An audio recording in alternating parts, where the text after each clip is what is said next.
You do. You just. Hey, I have need we like thought 2 about foot this? by 2 foot. Hey, man. We could go into business, cemetery business. Standing them straight up. Everybody gets like a 2 foot by 2 foot plot. Man, we have Much been cheaper. so frivolous. They're not making any more land. No. And we have just been burying people 6 foot. We're just wasting space. That's true.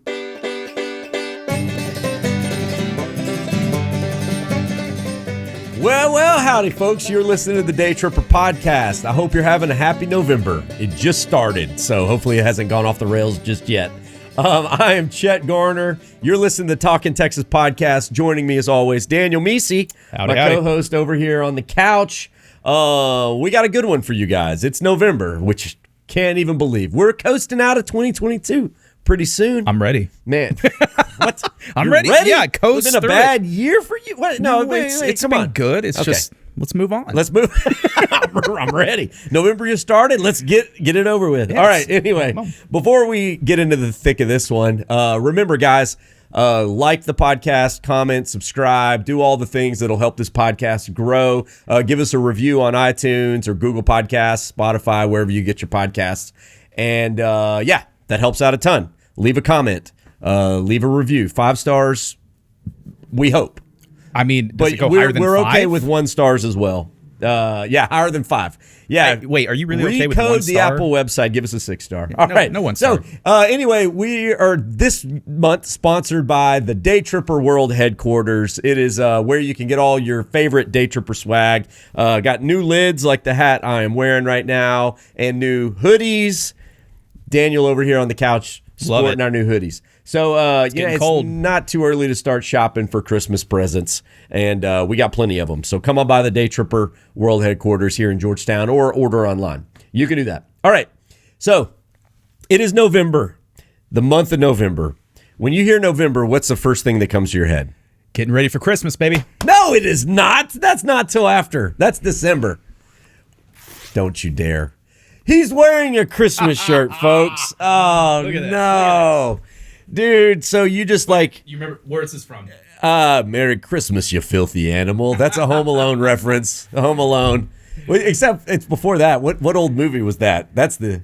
What? Can you get that reference? Well, Kevin in Home Alone is watching some old gangster movie. That wasn't a real movie. It's not? No. I thought it was. No. So there's some like behind the scenes stuff. They actually made that as a fake film.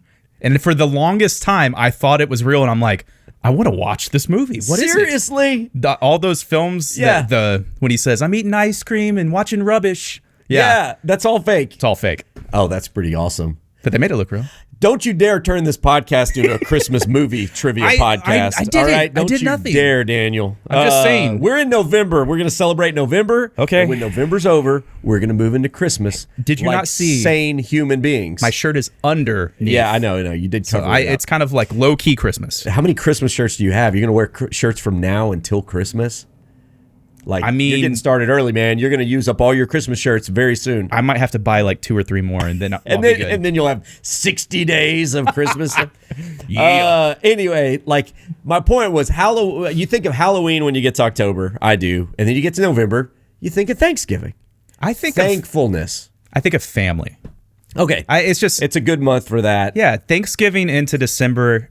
I mean, obviously each of those has its own holiday, but like I just think of like everybody is getting colder. Yep. You're gonna eat some chili. Ooh. You know, Yeah, you're talking. And families get closer, both in proximity of like, hey, we're gonna hang out, or it's just like, hey, it's freezing cold. I live in an RV. We got to huddle. So, you know, You told us about RV life in the summer, how hot it got. I'm very curious about RV life in the winter, man, especially if we get one of those like cold snaps. Y'all are going to be here sleeping on this couch in the studio. well, I mean, you know how the weather, yeah, right here. Right there. I mean, just Texas weather, like we're at that point right now where it's like we're trying to get into the winter, but we're not quite there. And so when you go to sleep, AC's on, and I've got the AC, and I'm like, all right, 70 degrees, this feels amazing. I wake up and it's like 55 degrees in my bedroom. Yeah. And I'm like, it feels good, but it's kind of cold.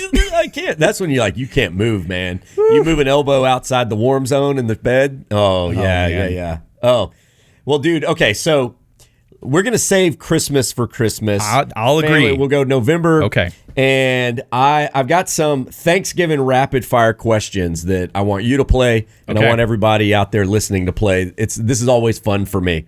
Okay, Thanksgiving's coming. Thanksgiving's about thankfulness. It's also about food. It's about football, family, all that. But food is like the big part of it. So take a guess. What is the number one side dish in the state of Texas? Number one side dish. Green bean casserole. Nailed it. Yes, green bean casserole. All right. Did I really? But I've learned that's true, and it's the number one side in quite a few other states. And then, of course, there's ones you think of mashed potatoes. Cream corn. Cream. I didn't see cream corn on the list. Really? But like cornbread stuffing, of course. Yeah. Cranberry salad, sauce. I like, just a straight up cranberry in a can. The weird one that comes out like gelatin. You drop it and it still looks like a can. I love it. Do you really? I love it. And my family makes fun of me. That stuff's weird, I can almost sit there with a spoon. You're going to be a great old man. I am going to be an amazing old man. I'm going to say weird stuff, and people are like, where's his filter? And what is he eating? Yeah. Give me another can of that cran. And then you're just going to have a little spoon. You should take the label off so people are even more weirded out. It's just an old man eating out of an aluminum can with no teeth. It's just like, wait, where did my teeth go? Well, you're old, man. They fell out. They fell out. All right, so you're right. Number one, green bean casserole, which I've learned is very divisive. There are people who hate it and people who love it. My family, you could not have Thanksgiving without green bean casserole. Same. Had to be on the table. Laura's family, she is weirded out by that. Like, they're like, really? Why? Because it's mostly cream of mushroom soup with because it is. I mean, the green beans are sort of lightly suspended. It's like Rudy's cream corn. You're like, I think there's corn in here, but I'm also just eating straight cream. Green bean casserole at our house tends to be a lot of you might as well call it mushroom soup with a topping of green bean on it. I could see where people are coming from. Yeah, so I think maybe it's just people ate the wrong green bean casserole because I love it. I love it, but man, you just said the key word a second ago. Rudy's cream corn. Nah, yeah. That is our new staple in our family. Oh, for Thanksgiving. And I'm not saying cream corn, I'm saying Rudy's cream corn. Yeah, it's because different. I don't care what you think about barbecue. Oh, they're better. This place, whatever. Cream corn from Rudy's. There isn't anything better. Yeah, I don't think there is. Yeah. I want to see like a playoff bracket with Thanksgiving sides on it, and we're going to put Rudy's cream corn on it. We'll see how it does. It's probably a number one seed. It has to be. If you're going to get a 64 team bracket, Rudy's cream corn is going to be a number one seed. And who's the 16 going up against? Oh yeah, that's like gas station can. I mean, like yams, maybe a 16. Oh, you're talking about other sides. Oh, okay. Yeah. No, it's going to be a Thanksgiving side playoff bracket. Well, like sweet yams with the marshmallows. Do you like sweet potatoes? Is it sweet potatoes or yams? Are they the same thing? They're technically different, I think. But I don't like either. Know. To me, I like sometimes when you do them savory. What messes me up is when they're like suspended in brown sugar syrup with marshmallows, and I'm like, why? What am I eating? It's another old person food, man. If you're going to get old, you better learn to like yams. I can't do it, man. Yams and crayons. Look, if you got to put cinnamon and sugar to that extent inside of something to make it. Probably not good. That's a good point. I mean, you could pretty much put anything with all the cinnamon and sugar. And marshmallows. Yeah. It's going to taste better. But there's probably something wrong that you got to hide it in all that sweetness. Good point. Very good point. Very good point. All right. So green bean casserole is the number one side. I've got some rapid fire here for you. It's an either or type scenario. And if you're listening to the podcast, weird everybody out around you. Just scream out the answer that you want. All right. It's Thanksgiving dinner. Turkey or ham? Oh, this. Come on. Dark meat turkey. Okay. All right. Or for ham. Me, sweet ham. Like if you give me like a honey glazed ham, I'm there all day. Yeah. One that's sort of been braised and it's all in its own juices and everything like that. Oh man, that's where it's at for me. All right, so let's assume you're gonna eat turkey. Yes. Fried, smoked, or roasted? What's the best one? I mean, fried is the best. Oh, smoked all the way, dude. Really? Smoked all the way. I mean, okay, I'm not shocked. Smoked is amazing. Yeah. Have you fried a turkey? My family fries a turkey all the time. It like at the end of the day, it just ends up tasting kind of like cooked turkey. Like I want a little extra flavor in it. flavor. Do you not brine it? Do you not inject it? Yeah, no, my family doesn't brine. You're doing it wrong. They just drop it in the grease, man. No. There's a lot of work has to go into it. We could probably brine it. That would be good. All right. You're going to eat mashed potatoes, brown gravy or cream gravy? Cream all the way. Same. All right. Here we go. Mashed potatoes or cornbread dressing? Which one you going to pick? Mashed potatoes. At Thanksgiving, I'm going cornbread dressing. I eat a lot of mashed potatoes year round. So Thanksgiving, cornbread dressing. Ask me on a regular Tuesday in Stephenville, mashed potatoes. All right. Here we go. Why do we have to do one or the other, though? Well, because that's the fun. It's an either or. Okay, you love it or you hate it. Keep going. It's the polarized world. There is no middle ground. All right. Green bean casserole or broccoli cheese casserole? Yep. Snap. Hey. Okay, for tradition purposes, I'm going green bean. Green bean casserole for Thanksgiving. Maybe on another day, broccoli cheese. Yeah, love broccoli and cheese. I'm going to be the same. It's my cornbread dressing answer. Thanksgiving, green bean casserole. Got to go with that. But probably every other day, if I'm at a diner and I get to pick two sides and both of those are on there, yeah, I'm going to go with the broccoli cheese. Got to do it. All right. Rolls or biscuits? Rolls. Yeah, rolls. It's rolls. Wait, you can't have biscuits. Yeah, there's people who put biscuits on stuff. And then dessert, pecan or pumpkin pie. Oh. Did you just barf in your mouth? A little bit. Pumpkin. Okay. No. What? Yeah. It's like I heard it and I made me throw up and then I said it. I can't stand pumpkin pie. It's like Austin Powers goes, mole. Like he can't say anything but mole. Oh, yeah. No. Pecan. Pecan. Okay. I can't. Pumpkin's so gross to me. Gross. I can eat 3 bites once a year and then I'm good. But I will eat 3 bites of it at Thanksgiving. No. You know, it was funny. When I grew up in Comanche, we had a lady down the street. She was this old lady. Don't know her name, but she used to come over to the house. And she would always ask me, "Hey, Chet, what kind of pie can I make you?" And I only knew the name of one pie. So I'd go, pumpkin pie. So she would make me a pumpkin pie and I wouldn't eat it. And my mom would be like, "You can ask her for a different kind of pie." I'm like, some random lady comes to your house. Yeah, she was like somebody that we went to church with. Okay. I don't know, but she would always. I remember she would ask, "What kind of pie do you want?" And the only kind of pie I knew was pumpkin. Pumpkin pie. She thought I loved pumpkin pie. Nope, didn't. All right. So that was fun. I got a quick one for you. Yeah. Do you like to eat everything separate or do they get mixed up? Oh, they get mixed up for sure. Do you ever take your roll and start shoving stuff in it? Make a little sandwich? At the end. Oh, dude, yes. I think the roll sandwich might be one of the best parts about it. That's all Thanksgiving You get the turkey on it. You can go double meat with the ham. I mean, you can put some green bean casserole on a roll. Nobody's judging. It's all going to the same place. 1 year, State Fair won as like a fried Thanksgiving dinner. Deep fried and that's what they did. They put all the stuff in like a roll and It just tasted like when you mix everything together. Oh, so good. Oh, you know what though? There is one thing that I've got to have on the Thanksgiving buffet, and that's like homemade mac and cheese. Yeah. Not like your Kraft mac and cheese, like someone made it. Usually shells or macaroni, doesn't matter. The noodle is sort of irrelevant, just a small noodle, and then baked it in a casserole dish, and so it's kind of like grainy in the cheese, Yes. Oh, I love that kind. Oh, yeah. Oh, it's the best.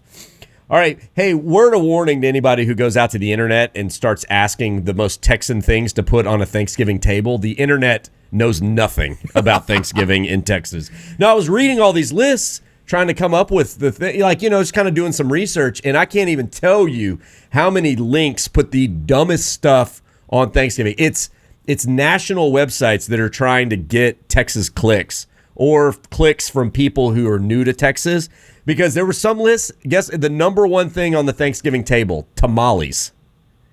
What? I mean, and then also on the list, queso. It's like, no. Like you might have them there, but tamales are not a Thanksgiving thing. And queso's not a Thanksgiving thing. Now, if they were on the table, would you eat them? Of course. 100%. Of course I would. But they're just not a Thanksgiving thing. No. And there was plenty of other stuff on there, like biscuits. Like, not a Thanksgiving thing. It's rolls. And so this was just some misinformed people. Yeah. So word of warning to all of our listeners, because we care about you. Don't do that. All right. So What you been up to, Daniel? Give everybody the update. Oh, man. Well, I threw my back out. Oh, yeah. I was there. That was I wasn't there for the moment, fun. but I was there around that. That seemed like it stunk. It's happened to me once or twice before that bad. And if you've ever had that happen, you know it's like game over. Yeah. Like, everything's attached to your back. You can't do anything. I was like, well, at least I can sit and work. I sit in a chair and I'm like, oh, I can't sit here. Oh, like, man. It was terrible. So like, it was a couple days where I just almost couldn't move. Had to make myself get out of bed, try to stretch, walk, do what I can. You're doing a lot better now, though. Like, it's still so tight, and now I have like pains that are forming in new places. I'm like, wait, I twisted your back something like here, is connected. Like it'll send little signals all over your body. What the heck? Because all of a sudden now my right side hurts instead of my left side. But you know what? Like, yeah, I'm doing better. And back to the point, you're going to be a great old man. I'm gonna be a great. I'm practicing. Throwing out your bag and eating cranberry sauce out of a can. My kids already think I'm an old man. I don't know if you saw my desk in there, but they took my little sticker, my label maker that we use for different things, production stuff, and I just randomly started finding things that says like Daniel is bald. Brooklyn rules, no Savannah rules. You know, it's my kids are coming to the office and then saying, and I've got like 3 stickers that says Daniel is bald on my desk. Oh man, but you got a shaved head. There's difference between a shaved head and being bald. Well, they said my hairline looks like Mickey Mouse too the other day. They're harsh, man. That is rough. When you get a girl, especially, but I'm sure any teenager, like when they hit 13, it's just like they don't hold back. Yeah, Ren's heading that way. Really? It is for sure. My goodness. For sure. But one other thing. Yeah. I threw my back out and I missed our big game. The big game that was your son Fielding playing with his middle school. I wasn't going to bring that up. My daughter was not playing. She was cheering. It was the day of the big game we've been talking about for a few months now. We've been talking about it. Knoll Middle School versus Santa Rita Middle School. I know. It was a hard-fought battle. We lost. I will concede. We did in fact lose. Y'all are fast. Y'all are faster. It's than a good us. team. Y'all are faster than us. And our offensive line had some problems. I mean, we had some issues, but it was a hard-fought game.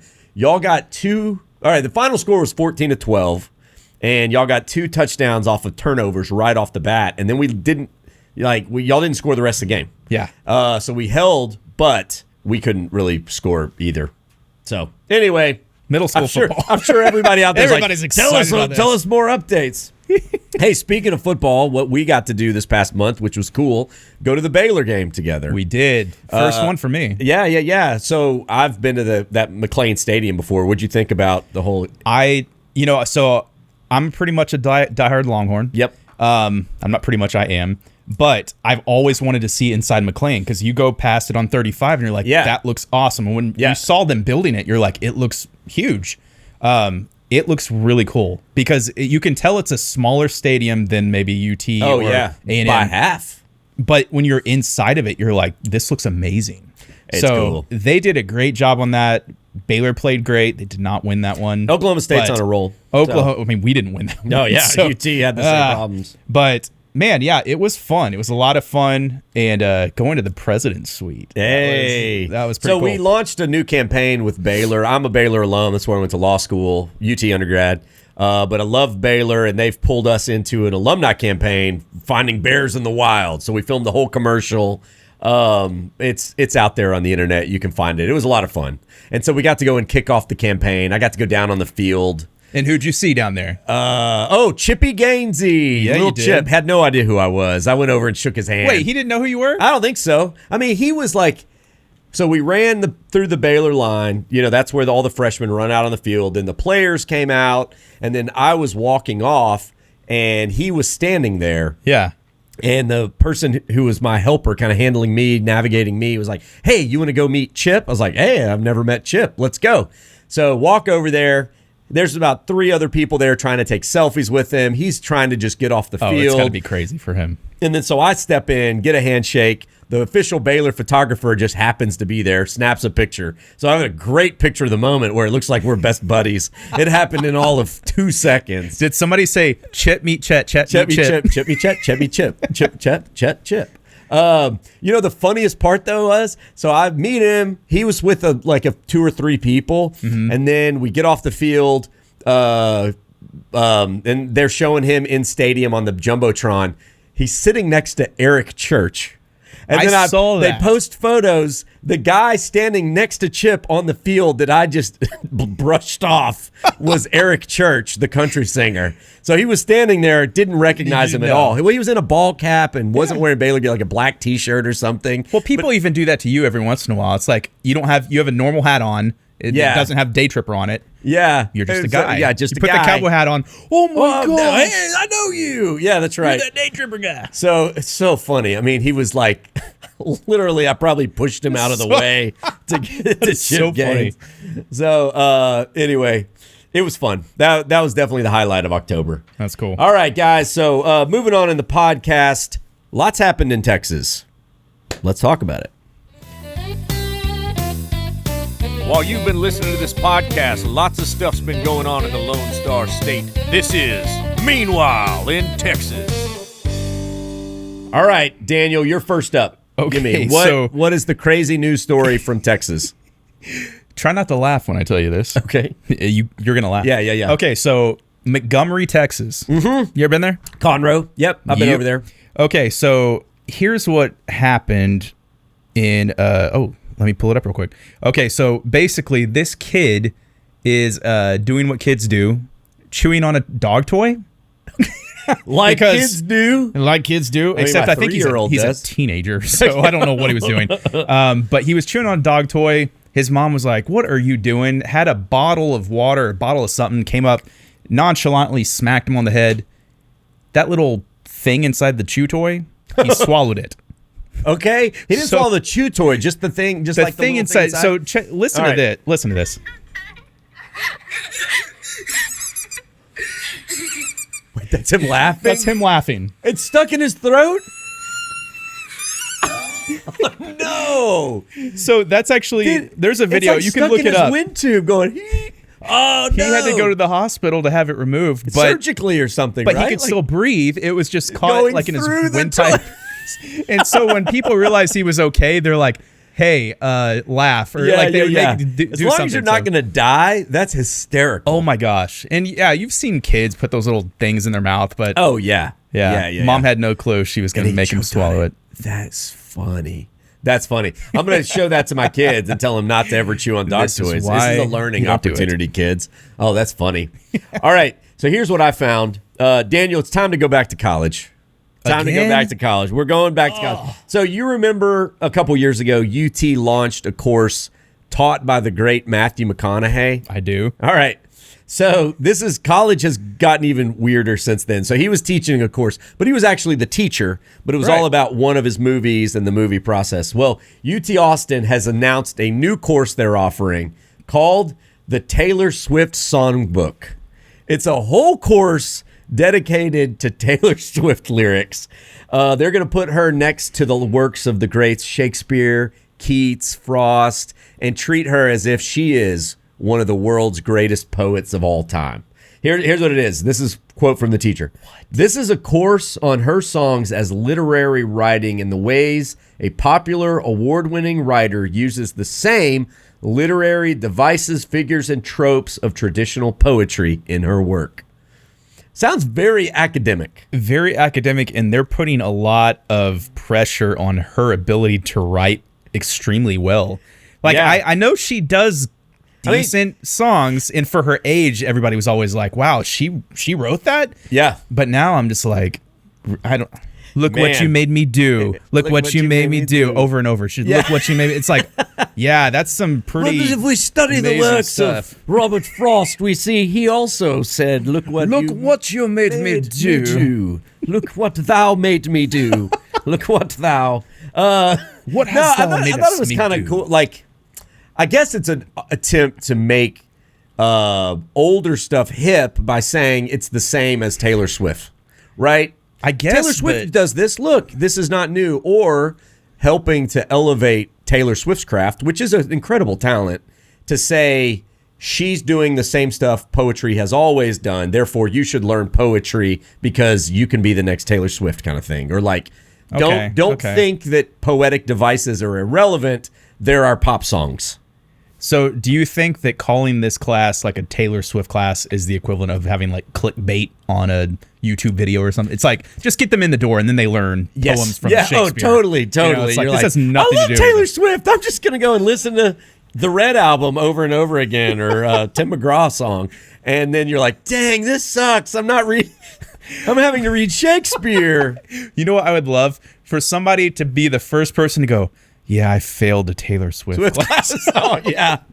Right. That would be embarrassing. I will say this. I went to UT Austin, but one of my best classes I took, not just for the content, but just the understanding of popular culture, was the history of rock and roll. Really? It is one of the best classes I took at UT, just because it helped me understand. I mean, I'm a big music fan, so like not only music and how music develops, but how popular culture works, how trends create shifts, create, icon, like a whole thing. It was more of a study of the world of popular culture, which what's one of the things that we're most exposed to all the time is popular culture. And popular culture. Yeah, just like what are the trends? What are the hits? How does music influence that? And how does that influence music? So true. And how this is like, man, it's so insightful.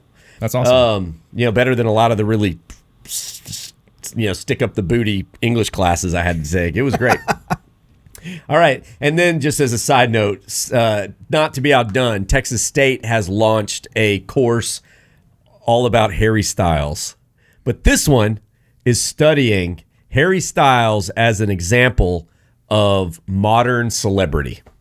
So it's more of a study of popular culture and modern celebrity, with the poster child being Harry Styles. I mean, to my point, I bet that's fascinating. There, something that people don't really know about me is I actually really like Harry Styles. Oh, this is confession hour. It kind of became a confession. My girls were like, "Dad, why didn't we go to the Harry Styles concert?" It's like, I don't know. We probably should have.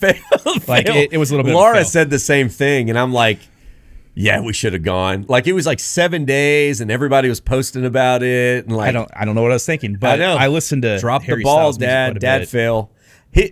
Harry, this is going to turn into a Harry gush session. Oh boy, he's good. He's good. That's all I'm going to say and move on. Let's move on quickly before I regret anything I'm saying. Too late. Okay, all right. Well, hey, this is going to go right into the Texas Music Minute. We're not doing Harry Styles. If we could, we would have Code and Gray like we did a couple weeks ago. That guy, he played at ACL. But we're not doing pop at all. We're back to country. So today we're going to look at the brand newest record. This just came out mid-October from the Randy Rogers Band. Hey. So Randy Rogers been around quite a while. Like they got their start in the year 2000, which now is 22 years ago. My gosh. That sounds so crazy. I was like, okay, Randy Rogers is sort of one of those names. It's just ubiquitous with Texas country. It's like those are the same thing, right? Yeah. He's been around forever. So I was like, okay, I don't know much about him. I've never actually seen him in concert. Have you? I think I did, but so they played once like at Texas when I was at Texas State. There's a little place down the road where, you have all these people that now are huge, but at the time they were like nobodies. Kind of like George Strait used to be a nobody. Show up at Green Hall. At Cheatham Street, right? Yeah. So same thing. Randy Rogers Band. I'm pretty sure that they played there one time. Whenever that would have been right where you were there. Yeah. So Randy was born in Cleburne. He learned to play piano at the age of 6. Oh man. Later guitar, and then in 2000 he founded Randy Rogers Band in San Marcos, Texas. There you go. So that makes sense. They've had 7 singles on the Billboard Hot Country. This new album, Homecoming, dropped in October, and this is their new song, Picture Frames, off of the new album, which as a dad, it kind of makes you cry a little bit. Oh, no. All right. Here we go.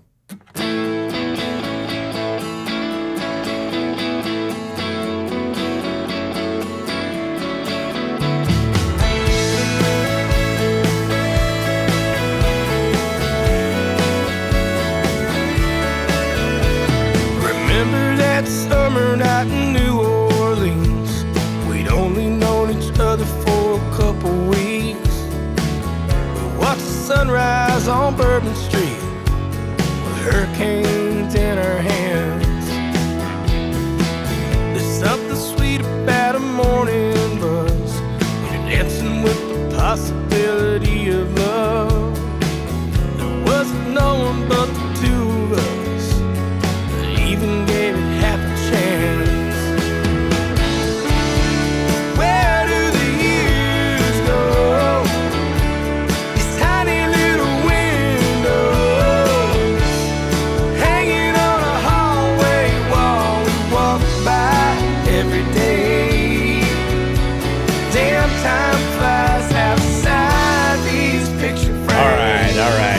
Man, so that first verse isn't about kids or anything, but it's the idea, and then there's another one about family and stuff that, like, you walk by these photos and you go, man, that doesn't seem that long ago, but we're so much, especially with like the kids getting bigger, and you see these little pictures. So it's a good one. It's called Picture Frames. It's out now. What do you think? I like it. Yeah. And it really reminds me of like my grandma's house. Oh man, yeah. Like she probably had like 150 picture frames on her walls, and it always looked cluttered. And I always remember thinking when I was little, why do you have so many pictures? And then you get older and you're like, oh my gosh, I need more pictures. Yeah. You got to remember this. Yeah. Man, isn't that crazy though? Like at someone like your grandma's house, she probably hung the pictures once and then they sat on that wall for decades. Forever. The pictures that were on like my grandma's little record player behind her couch, those didn't change from the time I was 2 until 20.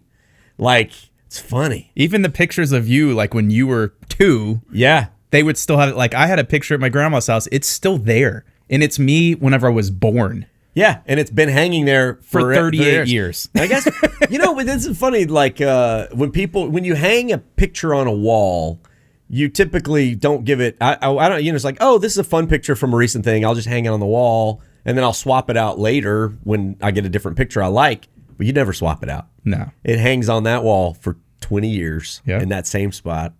So anyway, we're going to get all teary-eyed and sentimental. Y'all go out there and listen to it. I thought it was a good song. That's a good one. All right. Now, questions. Are we there yet? Hey, can you pass me the snacks? When are we gonna stop? I gotta go. Okay, we got some fun ones here. Let's see. This comes from Larry Horn. He said, I don't know if y'all ever take requests, suggestions, but there is a lot of hidden history I always wanted to see brought to light a little more. Just look into where Stephen F. Austin was originally buried in Brazoria County and the story of how his remains were moved and stolen. What? Wait, they were removed and stolen? Stephen F. Austin. So I was like, I had to look into this. Okay, so maybe like he's asking if we ever done a story on this. The answer is no. So I had to look into it. Stephen F. Austin died in Brazoria County, which is down kind of like Bay City area. Right. Down close to the coast. Then, at some point, I think it was in the early 1900s, his remains were moved to the Texas State Cemetery in East Austin. I was like, I didn't know that he wasn't just buried there. No, he got moved. His remains got moved. So I was looking, whoa, is there a controversy that might not be him, or they were stolen before, whatever? No. They were just moved, and the people of Brazoria County got mad. Like, you're stealing him from us. Okay. So he's not actually stolen. I did have to research that. Well, it's an honor to be in the Texas State Cemetery, and it's really hard. Well, I don't want to say it's hard to get in. There's a barrier. You just got to die. There's a barrier to entry. You have to have been significant. First, you got to die. That's a prerequisite. Then you got to be significant. Or maybe the other way around. Yeah. So anyway, there is no controversy about Austin's body getting stolen, other than it was just moved from people who maybe didn't want to give it up. But he also had this other guy who's buried down in Brazoria County. He said the story of Britt Bailey, who was buried standing up, facing the west with a gun on his side. I thought I got to research that one. So I looked into it. James Britt Bailey, this is actually true. Pioneering Texas, noted for his courage, integrity, and eccentric behavior. He came to Texas in 1818 with his wife and 6 kids. He settled on Bailey's Prairie, what's known as Bailey's Prairie. He joined Stephen F. Austin, fought in the Texas Revolution, and at his request, when he died, he was buried standing up, facing west, gun at his side, so that even in death, no one could look down on him. Okay. No, it's like, wow, man, that's kind of awesome. So that's actually true. Okay. We might need to feature that. All it is now is a historic marker. I mean, so it's not that. Well, did he get a discount on a burial plot? Because you're not laying down. It's a little smaller. Yeah, you do. You just, hey, I have need we like thought 2 about foot this? by 2 foot. Hey, man. We could go into business, cemetery business. Standing them straight up. Everybody gets like a 2 foot by 2 foot plot. Man, we have Much been cheaper. so frivolous. They're not making any more land. No. And we have just been burying people 6 foot. We're just wasting space. That's true. We are. That's true. Or we can do bunk bed lots. They do that. No, they don't. I'm pretty sure some places do, some places don't. But like you could bury somebody deeper and then someone on top of that. Okay, but it's like still casket, and then it's like dirt, dirt, cement, casket. Yeah. Interesting. Pretty sure. Didn't know that. Didn't know about that. I could be making all this. Yeah, up. you could be. Hey, okay. So this one comes from Creative Funny Name. That was the name of their thing. Oh, all right. Okay, yeah. Okay. Is there any update on the copyright issues that are causing some old episodes to be not available because of music? This person's a jerk, and I don't like them. Yeah. It's like, I feel like they're tattletelling Yeah, on we're me. still working on it. Yes, that's something I will get to when I can. I know. We've been busy. Golly. All right, moving on. Here we go. This is from Facebook. I really enjoy your show, but honestly speaking, this is a bit of a serious one. Is it safe to go to these smaller towns for black people? So this person feels that because of their race that they're not going to be welcome in these towns. And I thought this one was heavier but important to talk about. I would say it's safe. Here's what I would say. I feel terrible that anybody would ever have to ask themselves that. True. These are not questions that we can personally answer other than what we would assume. That's true. Because we don't live that lifestyle of being a person of color. Black. But I just can't imagine that most of these small towns would. I mean, hopefully, everything would be fine. Most of the small towns we go to have a lot of black people in them. Yeah, there's a lot of like you said, people of color. There are certainly Hispanics. I mean, a lot of these towns are more multicultural than they probably look like on camera. Absolutely. So I would hope, that everybody would be welcoming. I mean, Texans need to be Texans. They need to be hospitable. Yep. They need to be. They need to have manners. They need to be appropriate. Yep. There's a lot of things that I feel like we are known for in Texas, and it's a shame when somebody ruins that by doing something stupid, something racist, something that does not reflect our values. That I feel like are our values as a Texan. Absolutely. Here. So dang, that hurts my heart to hear that. It is that's why it is a good question. That is a good question. So anyway, we hope everybody's welcoming, and if you're the type of person that needs to be reminded how we're all supposed to act hospitable, then hopefully this hits home with you. Absolutely. All right. So that's it for questions. Now let's move into some of the more fun ones. People just ranting a little bit. Hey, Daytripper, I got a bone to pick with you. Oh my goodness, it's the Daytripper. We love your show. They're not all ranting. They're not all rants, but some of them definitely were. This came the day after. This came on October 3rd. If y'all remember, October 2nd is when the Texas Revolution officially started. That is the famous day that we fired the Come and Take It cannon. So I posted a flag of Come and Take It with me standing by the cannon at the Gonzales Museum. This person didn't like that. Says, I wish it weren't true, but this flag has become a political statement for the MAGA GOP. As a result, by posting it, you just made the Daytripper political. You please first apologize to your Facebook followers in a new post. Remove it with the Come and Take It flag. It gives me no joy to ask for this, but you are smart and you know MAGA GOP uses wording in reference to assault rifles. That's very demanding. I know, very demanding. But this was one that I took issue with. This brings up an interesting point about commandeering social symbols. Yeah. Right? Once the social symbol has been commandeered, can it... And it's arguable whether this one has been commandeered. I didn't even know that. Yeah. I mean, I think it's just the gun people. It's like the Don't Tread on Me flag, the Come and Take It flag. People take the cannon out and they put in something. Okay. They put in a rifle. Yeah, I've seen that. think I have seen I've that. also seen a baby bottle. We sold that shirt. Come and take it with a baby bottle.